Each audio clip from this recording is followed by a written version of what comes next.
आज हम स्टार्ट कर रहे हैं कंस्ट्रक्शन, ठीक है। तो कंस्ट्रक्शन में आज हम तुम्हें कराएंगे बेसिक, आज भी और कल भी 2 दिन बेसिक कराएंगे, क्योंकि अगर तुम्हें बेसिक नहीं आते होंगे तो एक्चुअल कंस्ट्रक्शन तुमसे नहीं होगी, ठीक है।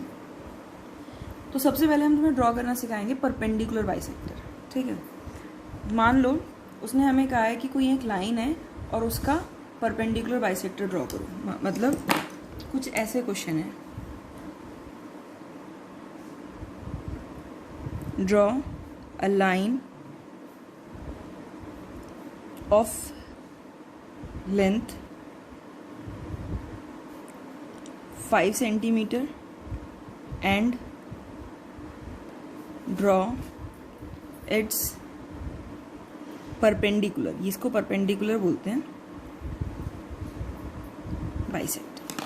तो सबसे पहले तुम क्या करोगे, एक 5 सेंटीमीटर की लाइन ड्रॉ करोगे। देखो कुछ स्टूडेंट्स के जो स्केल्स होते हैं उनके जो कॉर्नर है ना वो बिल्कुल राउंड हो जाते हैं, और फिर भी स्टूडेंट स्टार्टिंग से ही उसको बना रहा होता है उसमें, ठीक है।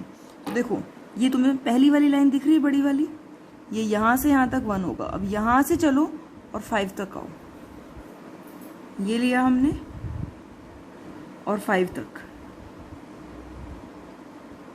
ये 5 सेंटीमीटर आ गया। देखो ये 0 है, 0 से 1 1 से 2 3, 2 से 3 3 से 4 और 4 से 5। तो ये 5 सेंटीमीटर की एक लाइन हमने ड्रॉ कर ली।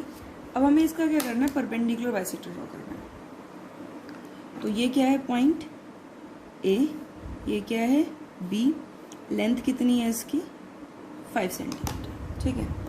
अब क्या करो, राउंडर की जो ये देखो, ये राउंडर की आयरन टिप है और ये क्या है, पेन टिप है, ठीक है। तुम लोग अपने राउंडर में पेंसिल लगाओगे, ठीक है।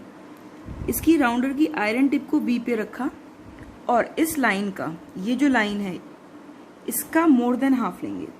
देखो ये मोर देन हाफ है, ठीक है, ये लिया।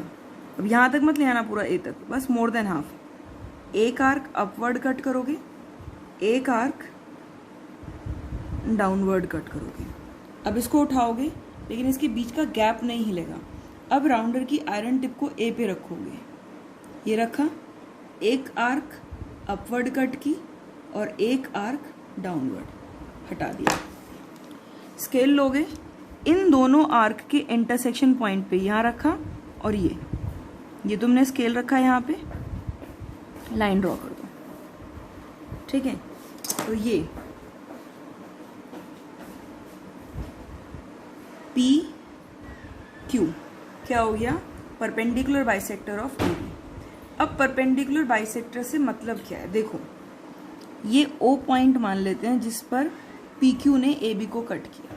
तो इसका मतलब देखो, परपेंडिकुलर बाइसेक्टर का मतलब होता है कि ये इसको परपेंडिकुलरली कट कर रहा है, बाइसेक्ट कर रहा है, 2 इक्वल पार्ट्स में डिवाइड कर रहा है। क्योंकि ये परपेंडिकुलर बाइसेक्टर तो AO is equal to OB होगा, क्योंकि PQ ने AO को 2 इक्वल पार्ट में डिवाइड किया। तो पहला मतलब तो हो गया कि AO किसके बराबर है, OB के। ये तो बाइसेक्टर से इसका मतलब है, लेकिन परपेंडिकुलर भी कहा है ना, इसका मतलब PQ is perpendicular to AB, ठीक है। तो PQ क्या होगा, परपेंडिकुलर टू होगा किस पे, AB पे। इसका मतलब ये वाला जो एंगल है और ये वाला जो एंगल है, ये भी और ये सारे एंगल कितने डिग्री के होंगे, 90 डिग्री। तो ये क्या हुआ हमारा परपेंडिकुलर बाइसेक्टर, ठीक है। अब तुम क्या करोगे, एक लाइन लो 7 सेंटीमीटर की, ठीक है, और उसका क्या करो, परपेंडिकुलर बाइसेक्टर ड्रॉ करो सब लोग।